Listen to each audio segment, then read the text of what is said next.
Hey everyone, welcome to Wednesday's episode. Today I will be doing a classic. Once again, the book I've decided to go with today is actually Harper Lee's To Kill a Mockingbird. It is loved by at least the last few generations. It's about Scout, a girl that's grown up in the rural South in Alabama during the days of segregation and the 30s when everything was still so volatile in the South and just in the U.S. in general. It's loosely based off a couple cases that took place during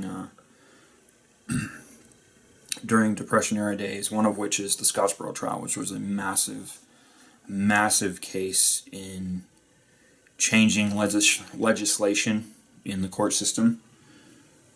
It was a very profound and cornerstone case where it set legislation for many future decisions and many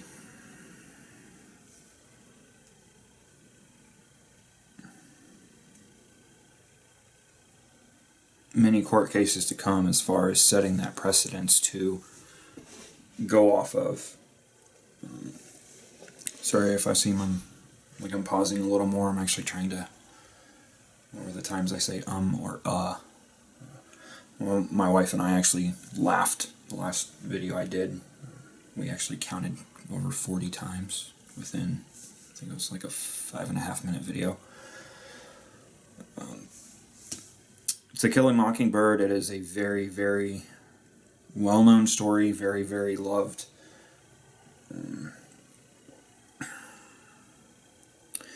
The characters, plot, story arc with it are all fantastic. There's a lot of... It has actually been in the news recently due to, I believe, a few schools in different locations around the U.S. actually putting them on the banned list due to, I believe, a few racial epithets within the story. And it was a similar situation with, I believe, Mark Twain's Huck Finn. It was basically not... People were worried that it was going to offend people and all of that. But when you look at literature, especially ones that were written before our generation and in past eras, a lot of the vernacular goes into those books. And in Twain's time, as well as Lee's time, it was very, very prevalent within certain areas, and I'm not agreeing with it whatsoever as far as the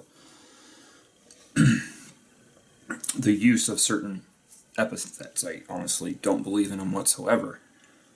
But I think in terms of literature, it gives more of a mindset of the time. It gives that historical context of how society was in those days, and creates a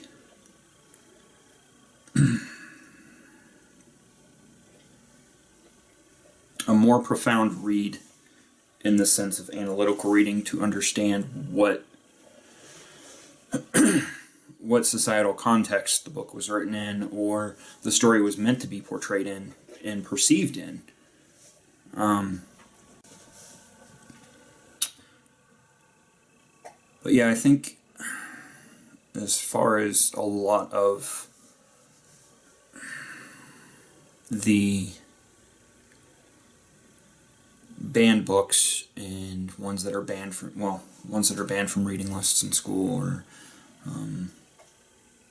even in certain areas sometimes, a lot of the ones that are banned can be read, well, any book can be read analytically for the deeper underlying meanings. When you take the context of different societal aspects, outlooks, cultural points of view,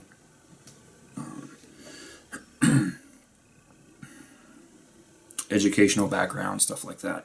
Usually all the stuff that pertains to analytical reading, and not just reading for the story itself, but to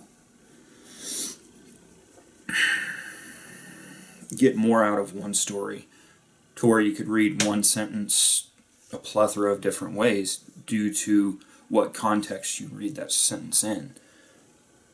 A lot of the ones that are banned, like To Kill a Mockingbird, Catcher in the Rye, numerous ones, Huck Finn, a lot of the reading with those can be done analytically. And due to certain aspects within the books, they have been banned for those reasons. Like with To Kill a Mockingbird and Huck Finn, they were banned from reading lists due to those racial epithets. Catcher in the Rye, I'm not too sure on why. I think it was due to some of the discussional context within it, or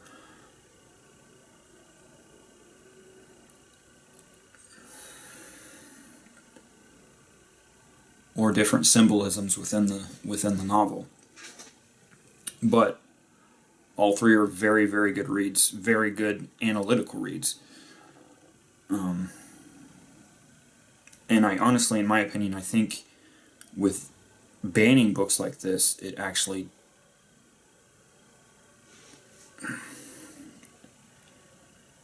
deters from allowing future generations to think more abstractly, think more outside the box, and to be able to better think on their own. I know a lot of the stories nowadays, which there are some really, really good stories and novels out there, but comparative to some of the literature that is canonized, like To Kill a Mockingbird and Huck Finn and Catcher in the Rye, it lessens the opportunity to instill that analytical reading and thinking within our future generations. I know there's quite a few people that think the same way. I know there's a lot of people that think opposite that thought process as well. But I know personally I'm going to recommend these books, definitely, because they do instill that analytical thinking process to where you can read numerous, you can read, the same page or same paragraph or same sentence a plethora of different ways, and pull so many different meanings from that literature that it's definitely beneficial. So that is the end of today's episode. Thank you for tuning in. Be sure to click subscribe below to stay up to date on any future episodes. Friday's video will actually be over the sequel of To Kill a Mockingbird, and it's actually, I'll talk about more about that one when I get to it on Friday. I will leave the link to pick up a copy of the book in the description below. Definitely check it out.